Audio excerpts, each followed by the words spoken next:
Here we are in Game 3 of the uh, 4 semifinals of the Manila Open Major qualifiers. CDEC Avengers versus White Fry Gaming. CDEC had the first ban and opted to ban Darkseer. White Fry is responding with a Bounty Hunter ban and then an Earth Spirit ban. And we're just going to look now at CDEC Avengers bans. Axe is another common ban. Lich, still a strong hero even after being nerfed. We'll see if he gets the ban just for being an annoying hero more than anything else.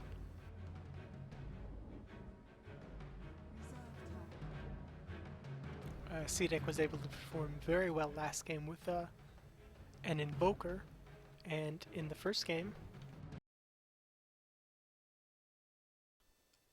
White Fries was able to perform well using a Medusa, an Axe, two heroes who we've seen a decent amount. They also had a Darkseer for their offlane hero, which we see was actually first banned out. Alk is the chosen ban from CDEC Avengers, a strong hero who is able to get ahead and snowball with that, potentially, if he's able to get the farm. White Fries decide to go for a Doom as their first pickup, a very strong hero, proved strong throughout this series. Although it lost in the first game, it won in the next game. CDEC Avengers having picked up both times, so White Fries does it as sort of a deny pick here. CDEC going for that same kind of strategy. Picking up the Beastmaster, who proved very effective in the last game for White Fries Gaming, even though it ultimately was not able to get the pickoffs they needed to snowball throughout the mid to late game. A very strong laning hero, able to dominate the lane with boars, and get farm in the jungle if everything goes poorly. They then have an Invoker for their second pick. Their Invoker showed the ability to get the most farm on the map even when his team was losing in the last game. And then in the late game team fights, he proved impossible to deal with just so many spells coming out. Even just pushing high ground against a Tornado EMP was beyond White Fry's ability. So it's a very sensible to pick. White Fries is going to have to try to pick someone to beat him in the mid lane, even though they picked Templar last game, and I was able to win the mid lane sufficiently, getting almost twice as much CS as Moger was. But even though he had more CS than Moger, was still able to pick up that Midas at a reasonable time and to get farm throughout the mid game. They opt now to pick up a support hero, the Enchantress, potentially an offlane hero, though we haven't seen that as much in this patch.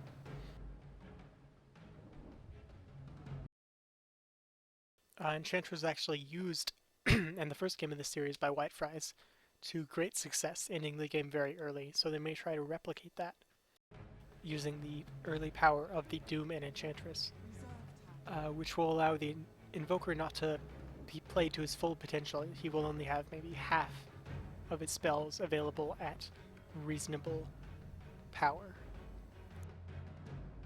We'll see what CDEC wants to ban now. Probably a carry hero who is able to kind of pressure in this early mid-game using the Enchantress and Doom as frontliners. Someone like even a Drow Ranger would not be an unreasonable ban out. The Medusa in the first game, banning it fourth is not something you see many teams do, but they may opt to do it. Alright, they end up banning this Slark. A strong mid-game hero, assuming he gets up a basic item like a Shadow Blade. And something they used in the last game to help secure their victory in the late game. Gyrocopter is the ban out from White Fries, a powerful carry hero who hasn't seen as much play recently, but still has very good early game damage, followed by very good physical late game damage. All AoE damage as well, so that would be able to potentially take out the vulnerable Enchantress in lane, which is probably why they banned it out specifically. Enchantress will almost certainly go offlane now.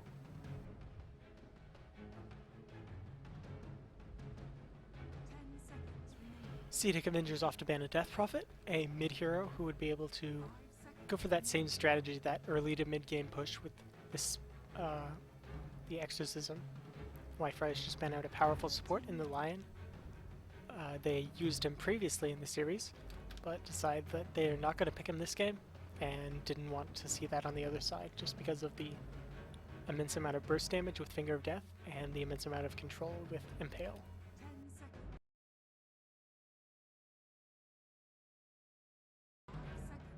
We'll see if either side wants to go for the Axe this game. They already have their offlaner and Beastmaster and Enchantress locked up, so it's unlikely. Of course, Doom and Enchantress could potentially be supports still, though that would be a very strange pair. We'll see what CDEC's going to look for. Probably a support at this point. They don't want to reveal their carry hero so early on into the draft. Maybe opting for something like a Witch Doctor or an Oracle, which they used. Oh wow, they go straight for their carry hero, going for the Medusa that was used by Whitefriars so successfully in the first game. We'll see what Whitefriars does, because they have 3 picks to counter against the Medusa. Their mana burn is particularly effective against her, so if we might see something like the Anti-Mage, the Nyx Assassin.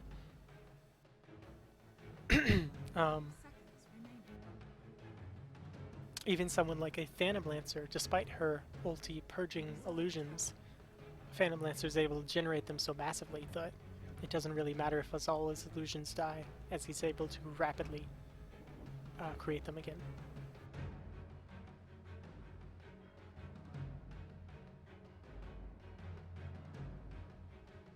The problem with Anti-Mage, of course, is it's currently against a Beastmaster and Invoker, heroes who both have a great amount of control, and that's excluding the support heroes from CDEC Avengers, who might also be particularly good against a hero like that.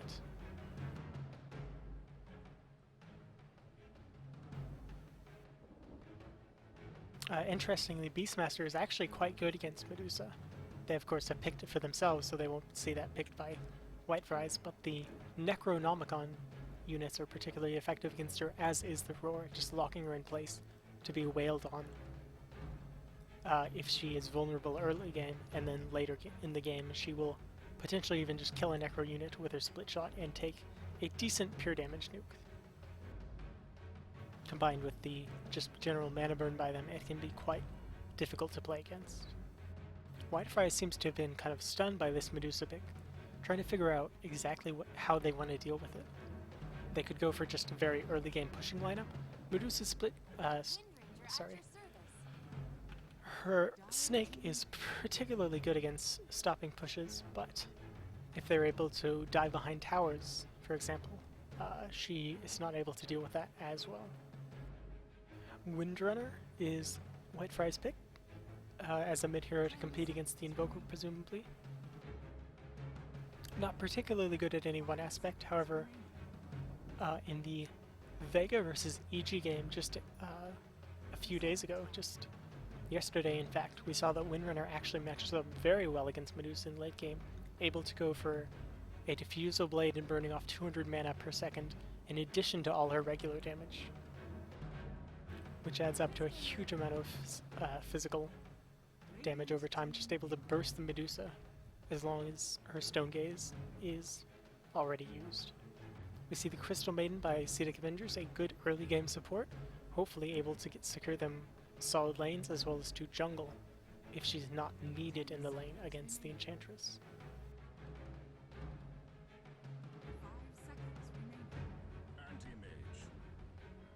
And there's the Anti-Mage I was talking about. Crystal Maiden is alright against Anti-Mage. He cannot blink when he's been frostbitten, but otherwise it's just one control spell as opposed to someone like Lion, who they banned, who offers 2. Anti-Mage versus Medusa is a strong counter. It's not impossible to deal with, but it definitely makes the game much more difficult for CDEC Avengers. We'll see who they opt to ban. Whitefriars could go for the Nyx Assassin support if they really want to go heavily to counter the Medusa, but it seems unlikely. Yeah, they end up banning the Rubik Generally good support, able to steal a lot of good spells. Crystal Maiden, Invoker, and Beastmaster all having very solid spells. Whitefries might try to pick up a support like Witch Doctor to help deal with the Beastmaster in lane. Crystal Maiden's also very good against the Beastmaster in lane, but of course, CDEC have already picked her. Whitefries is probably going to ban out another support hero, someone with a lot of control against Anti-Mage maybe, Disruptor. Static Storm, impossible to get out of, accepting a BKB on Anti-Mage's part, and of course you don't want to go BKB on Anti-Mage. Though Medusa may actually consider it in this game. This is one of the few matchups where you may actually want to go that BKB to counter the mana burn from Anti-Mage. Of course the Doom can be difficult to deal with. Doom will probably end up targeting someone like the Invoker or Beastmaster rather than Medusa, however, as she will have mana shield up by default and split shield shot up by default, so dooming her does very little in most circumstances. If Medusa goes for Linken's, I think that would be one of the worst builds you could go in this game, even against a Doom. Whitefries actually opt for the Abaddon, a very powerful defensive support. Will be able to zone out heroes in the offlane as well. Oh wow, Avengers going for the Nature's Prophet. It looks like we'll actually be seeing a Beastmaster support instead of a Beastmaster offlane.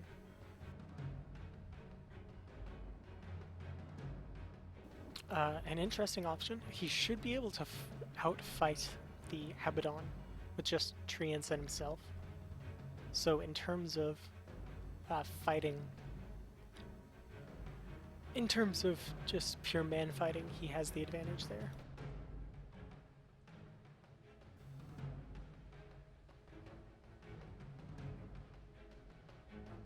We're just waiting for Whitefries to pick up their heroes. And looks like we have a pause immediately out. Anti-Mage disconnecting.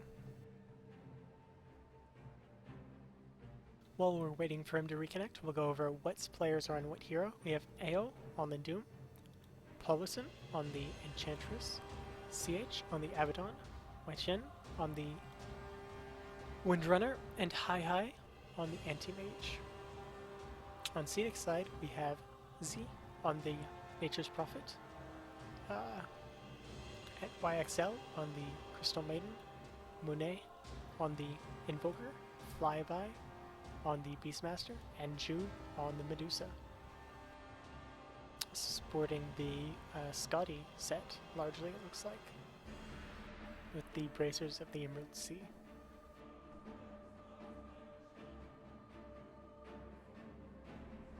We'll see what positions I imagine they're playing. Nature's Prophet can theoretically play a very greedy jungler, but that's less than likely. And the same for WF side. We could have Doom or Enchantress on the offlane. Considering they have an Abaddon support, I definitely prefer to see Enchantress supporting. And the Doom on the offlane. He should be able to do fairly well against Medusa Crystal Maiden, as their kill potential is just very limited, especially against his high HP pool.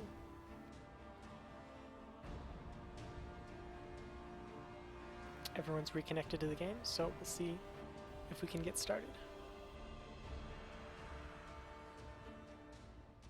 Looks like he's having some issues with his VPN.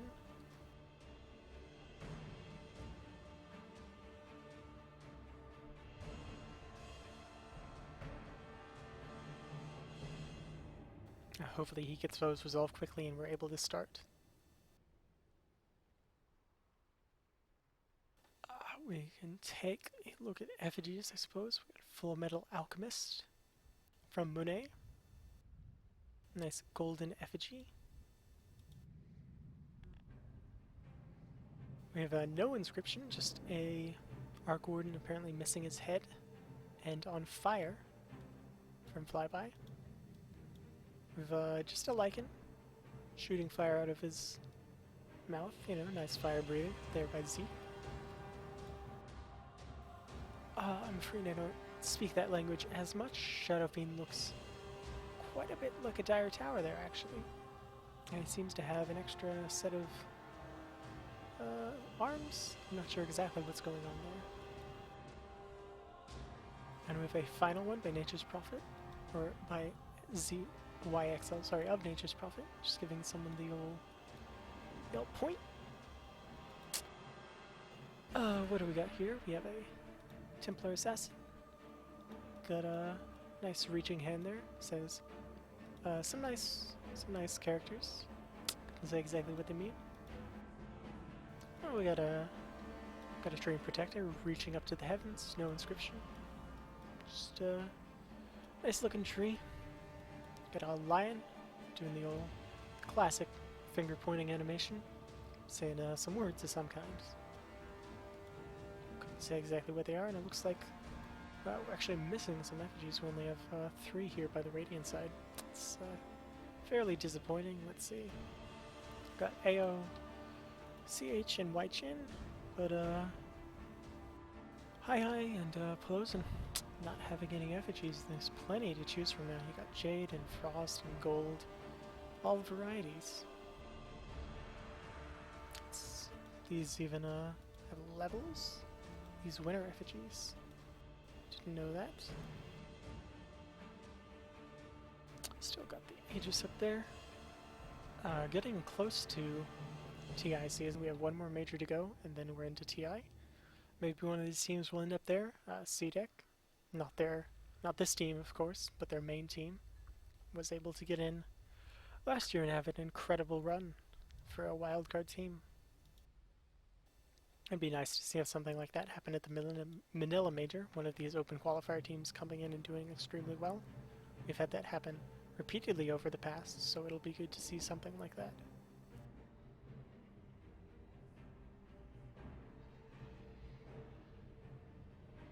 Rashawn not doing any damage at the moment. And he actually still has the old attack range of heroes, 128, interestingly enough.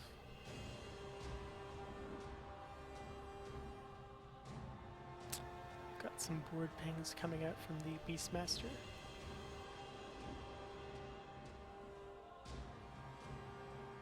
Just general pinging, waiting for the Animage to come back. It's definitely an interesting pick, this Animage, obviously very good against Medusa. We'll see how he's able to do in lane against whatever CDEC wants to throw at them. Probably the Nature's Prophet, maybe with another hero, if it was just Beastmaster and Nature's Prophet offlane, though they both need levels pretty heavily. The amount of units that would just be sent at them would be very difficult to deal with for an Abaddon and an Anti-Mage. Even if the Enchantress roams in, they still don't have the best kill potential, as Abaddon's damage early game is extremely lackluster.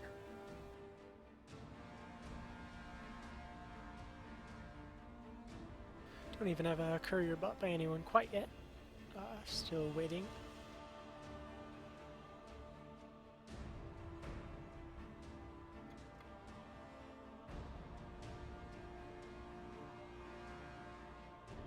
Take a look at the shop. It's 11.5 minutes until the Tome Knowledge gets picked up.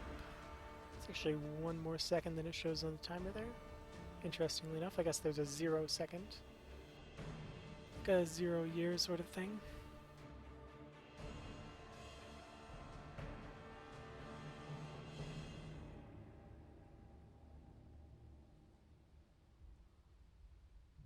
Let's go ahead and look at some of these cosmetics. We got a nice Scythe of Ice from Nature's Prophet.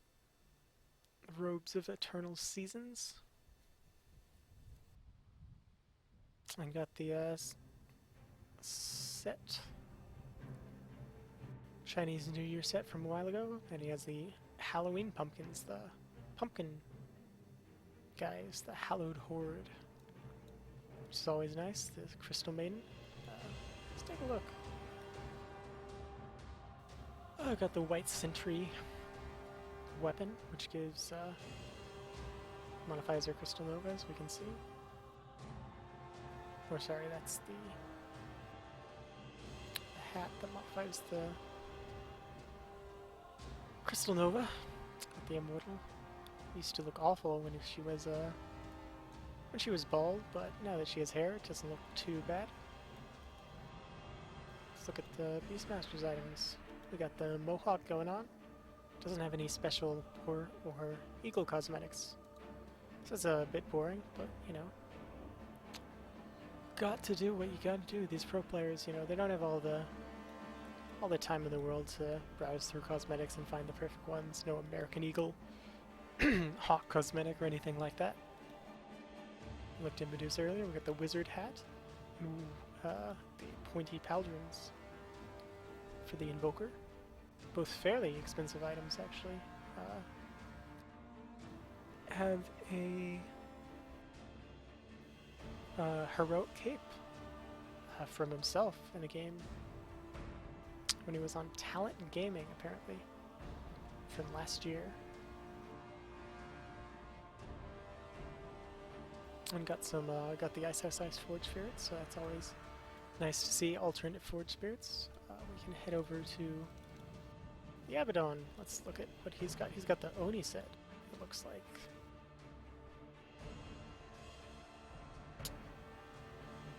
Has a genuine set, as well as a heroic mount.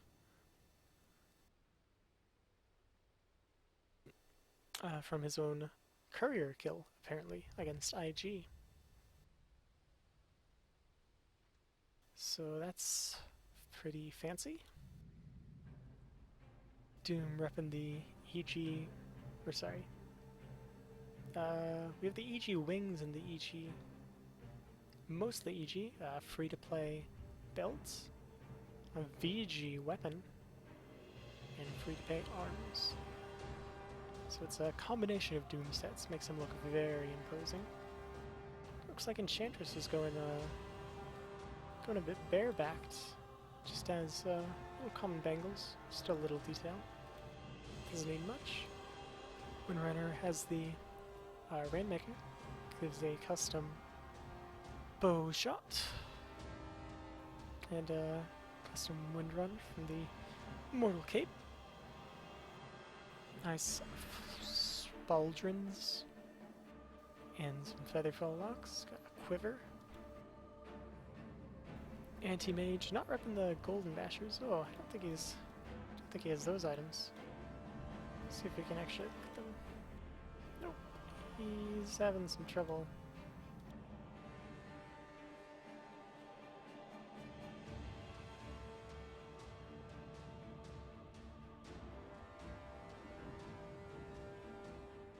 Ah, I see. He's his cosmetics haven't fully loaded in. It looks like he's the bashers, and then the Navi set from a little while ago. Not the golden bashers, but you know, just the regular bashers. It's all right. Interesting. The windrun load says she still has 0 damage, but I suppose as he's disconnected, we actually can't look at his cosmetics. That's the reason why.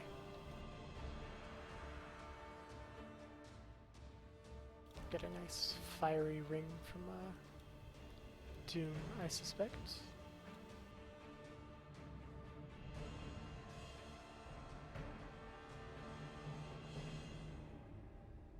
You can go observe the wildlife in their natural habitat.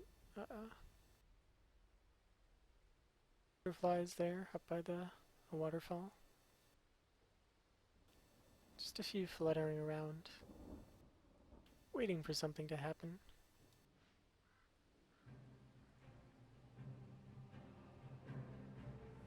Interestingly, the river still flows, even though time is paused, apparently. You can't... Even the river flows through time, apparently.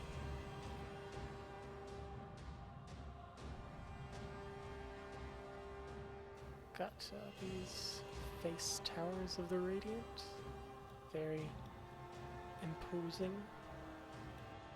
Hadn't actually ever looked at them. They're very unhappy, these towers. I suppose their entire job is to spit out fireballs and eventually die, and they're expected to die as well. If we go and look at these tier 1s especially, they look the exact same. They know their fate is sealed from the moment the game starts. You have maybe one game in 1,000 where no tier 1s fall. Well, Anti-Mage has reconnected the game. Hi. He's coming back. Let's see if his ports are cooperating this time.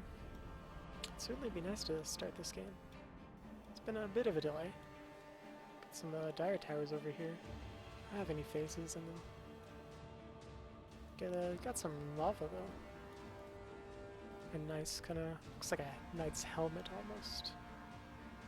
From the front at least, we got sort of a helmet. And we got a skeleton, kind of ribcage. Shoulders going on. Oh, and we are unpausing the game. Alright. Got a Sunstrike. Yep, it's definitely an Enchantress support behind some of those wards and observers. Doom running to the off lane. He doesn't have an obs, interestingly enough, and it appears that Flyby has TP'd to ensure that there's no ward placed, and he actually showed himself here. I think that WF saw that and are going to expect an observer ward there, but he actually placed it right here. He's going to spot out the Doom. Just kind of sitting up there. I don't know if they'll probably not be able to do anything with that information, but any information's good information. Got a nice Shabra courier and just a plain old courier for WF. I've noticed that in these games they don't use any particular courier cosmetic. If we look there, wards, just default wards as well. Just poor supports, I guess. Poor supports in all respects. Invoker going for a typical Quasi-Exort. Has a 61 damage, so a decent amount, especially with that Fairy Fire. The battle begins. Gonna grab this bounty rune. White Shin getting the other bounty rune, typical exchange.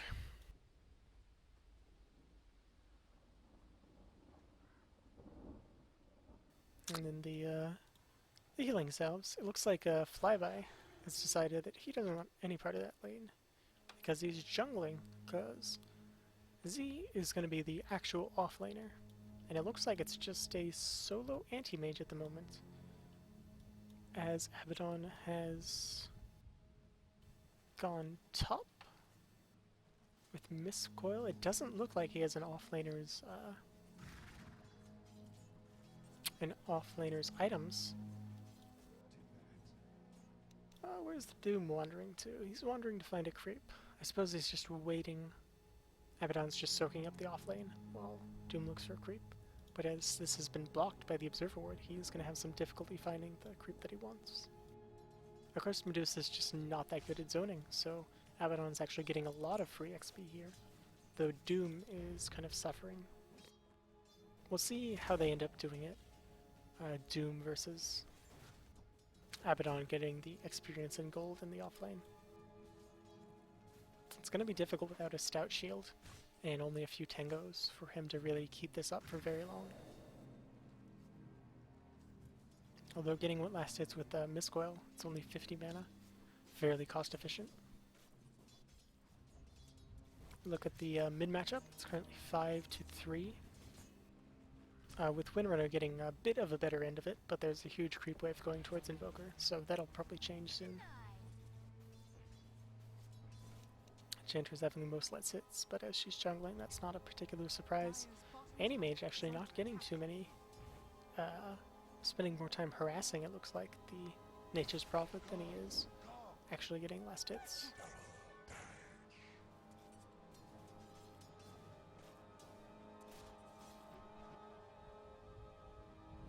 We have some shenanigans in the jungle. Pelosin trying to interrupt this Beastmaster, not allowing him to get free farm. We see an Abaddon even coming to go and right-click him with a DD. They're trying to punish this greedy 4th position Beastmaster as much as possible.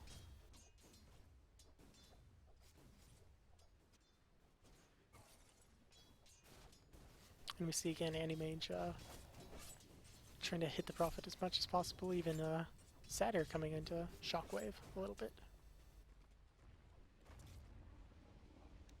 Medusa at the top CS right now.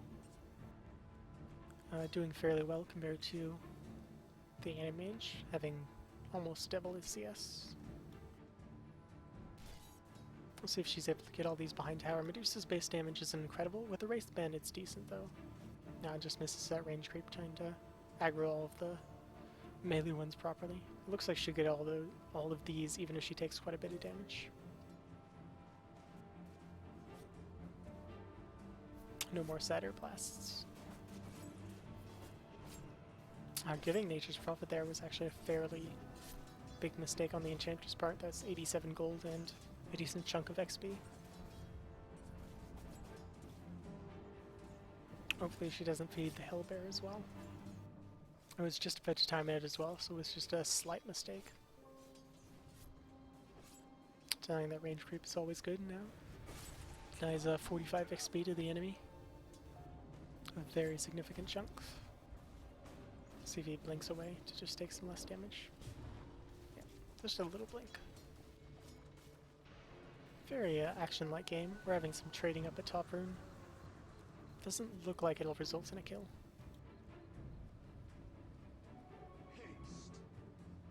Got a lot of people rotating around in this jungle. Oh. Looks like Winterrunner has overextended herself into 3 dire heroes. And though Abaddon was coming to back her up, he just wasn't quick enough. He's just profiting with haste rune, just hanging out on mid while the Invoker's away. Enchantress has pretty good levels right now, being a level 4. If we compare that to the jungler of CDEC, it's similar, I guess, now, as he's managed to find a good amount of farm, and that assist also gave him a good amount of XP. Opting for the headdress, probably rushing a Vlad's.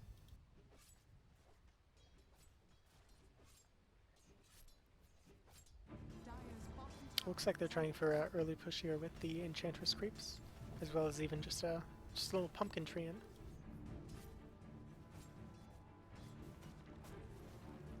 And the Abaddon providing shield support, which is right now a 140 damage nuke. Not a huge nuke, but it's something.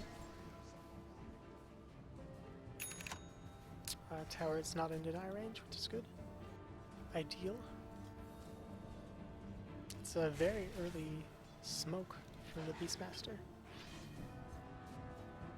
Considering, I guess he's gonna get level. He's planning ahead for once he gets level 6. Medusa's still the top of the farm, but Anti-Mage, having picked up a few treants and just gotten better farm in general, as Doom is now able to harass the Medusa more effectively, has kind of evened it out again. If we look at that mid lane matchup, it's right around the same. Invoker a little bit behind, but getting that kill in terms of net worth, he's probably going to be ahead.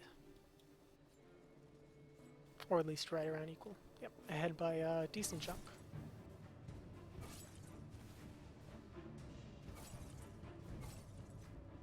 Looks like this is going to be the push that gets the tower.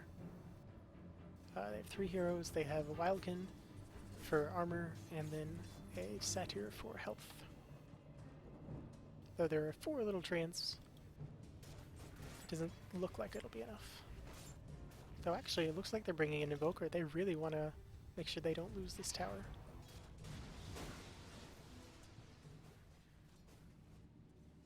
And we have a smoke up by the Beastmaster against the Doom. He has no mana at the moment, so he may just run back before the Beastmaster is actually able to do anything to him. Yep, it looks like this smoke is not going to be successful. Good idea, but in execution, just didn't quite work out. So it's interesting, this Invoker actually just went for 1 point in Exort, and then is going back to a Quaswax build. We saw this quite a bit when Alacrity was 30 damage at level 1. Now it's only 10 damage. Huge nerf, but his Tornado EMP is still going to be very potent against this sort of lineup. We've got them pushing top tower and bottom tower. Looks like they're going to get top basically for free. That gives them another glyph for bot though, if they continue to pressure. And that is one advantage of CDEC's lineup. They're just much better at pushing right now. Anti-Mage is basically useless. He has an ulti that's sort of useful, but overall is not that useful, especially compared to a Quaswax Invoker. As we saw, Abaddon is now not a hero anymore. He doesn't have any mana. And with that, they're just able to kill the Invoker. He gets roared and cold snap to death. And that is just a full out push now. Medusa with basic levels of farm. Looks like she's going for drums. It's been significantly nerfed on Medusa, though it still grants the same amount of mana pool, so virtual health by mana shield. Significantly less other stats, for example damage and strength. They have quite the aura strat here though. We got 2 Inner Beasts, not aura, but just general tanky heroes, as well as a large amount of creeps with the pumpkins and the boars. And the Forge Spirits even, if he wants to summon them. They're quite weak, and it's just 1. But just the attack speed. But we have WF trying to smoke around. They're gonna doom someone, doom the Invoker. Looks like though the amount of right click by CDEC is unexpected. That's a great shackle, which will allow them to kill the Beastmaster. And Doom is able to get away with the Abaddon shield. It looks... ooh, doesn't quite bounce. We'll still get the Windrunner? We'll see. Abaddon is a very potent hero right now. He just dies. We'll see if the teamfight recap pops up and what exactly kind of trade there was. It was around even. Offlaner for mid laner. Not ideal for CDEC, but not the worst. Yeah, right around equal. Bit more XP for CDEC.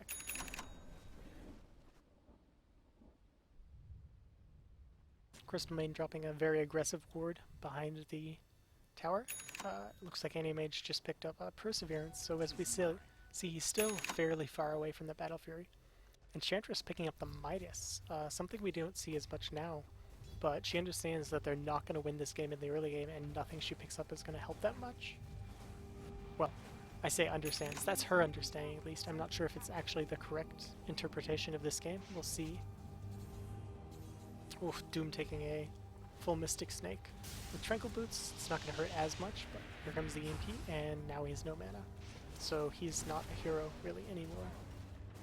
That's something this Quaswex allows you to do. Just oh, Windrunner getting the deny is pretty significant. We'll see if she gives up her life for that. Luckily someone's able to cut down a tree there. Looks like she power shot it herself. Looks like they might just move on up to the tier 2 top. This is going to give them a large XP advantage, or sorry, a large gold advantage, just all these towers. We'll see once this tower is knocked down what kind of advantage to give them. See if we see 3 points and Vlad's. That was why he went for this early Vlad's, just so they could do this sort of cheesy push. This is actually exactly what WF did to them in the first game. So I suppose they were upset by this and have now opted to do the same thing themselves. We'll see. There was a very good roar using it a second the Avada's shield was used, but it doesn't look like it was quite enough to get the kill on Doom. However, Anti-Mage has blinked in aggressively, which is just not something you can do against this kind of lineup, and was punished for it. Abaddon getting punished there just with a Sprout. And though they didn't get exactly what they wanted, the tower, and they all had to retreat due to low mana and health, they were able to get 2 important kills, netting them a decent gold exchange. And if we just look at this gold chart, it's not quite plummeting. The XP is less so, but it's still around a 7,500 gold difference at just 12 minutes into the game. And it looks like Roshan might be a target pretty soon from CDEC's side. Though they don't have a medallion or anything to take it. What's Invoker got coming out? Just an Oblivion Staff. If we switch over to Network, we can see just how much of an advantage CDEC has been able to get from this early push strat of theirs. It does look quite dire for WF. Anti-Mage. No treads even, no swords. There he goes, picks up the treads, but he's still 2 swords away from Battle Fury, and that's just the start of what he needs to get to come back in this game. And the thing is, WF's high ground defense is just not that good. They have power shots, and they can maybe shield their creep wave, and that's pretty much it. And it's not even a high level shield. Abaddon still yet to get his level 6.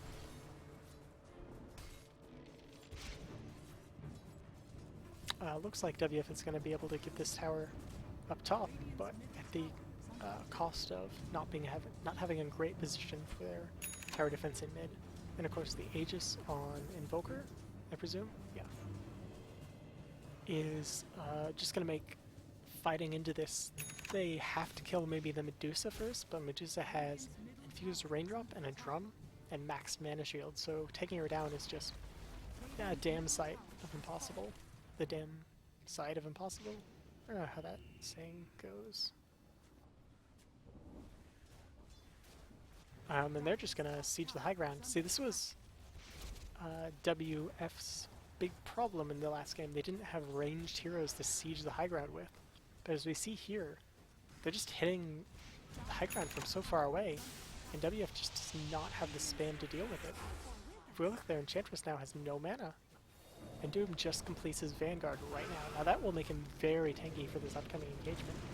Unless, of course, Crystal Maiden manages to get off a full ult from just down the hill. No one was able to stop it, and that got them the kill on Doom, and may even get them this Rax. This might just be game right now. It was such an effective strategy from CDEC. Just, they've given up 1 kill in this entire game.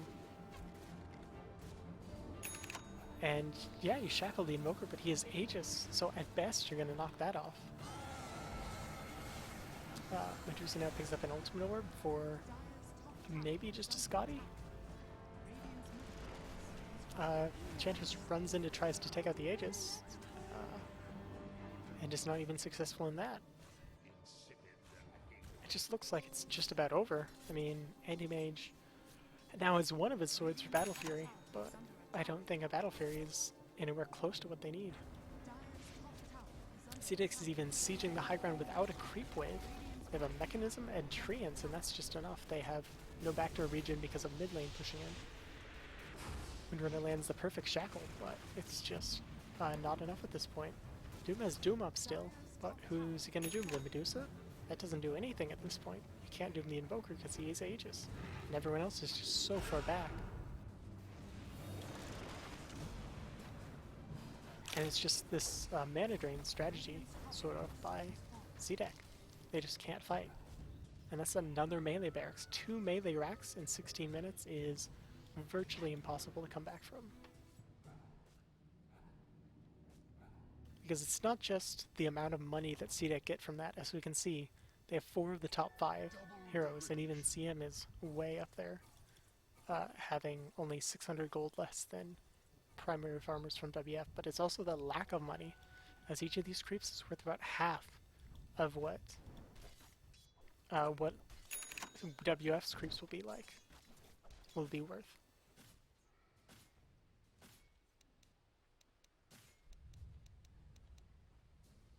There wasn't even Necro 3 on the Beastmaster, it was just Necro 2, but he's gonna have a Necro 3 now, killing this Ancient Column. And with that, he'll just push down the last set of racks. I mean, there's still a range rack top, but it's not a big concern. Aegis will run out, so they have that. So WF have basically 1 fight. Unless CDEC wants to wait for the next Aegis, and they very well could, because they can just control the entire map. They can farm basically that area, and there's not much WF can do about it. They can smoke out, but they just don't have any good gankers. Windrunner has a Force Staff, Doom has a Vanguard. It's just these very defensive items that just don't help them to get kills so much as help them to survive, and even that, it's barely helping them do that.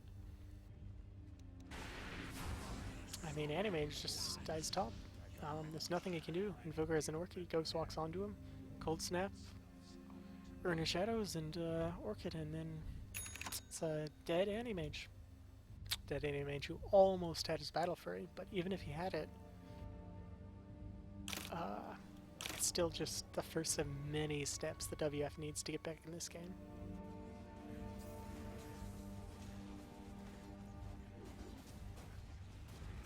I mean, they could easily just roar Doom or something right now and potentially just kill him. They don't have a huge burst damage, but it doesn't matter because they just have this sustained damage that is just too much for WF at this moment. Doom doesn't have buyback, so they're not going to have Doom in this fight. Just remain taking the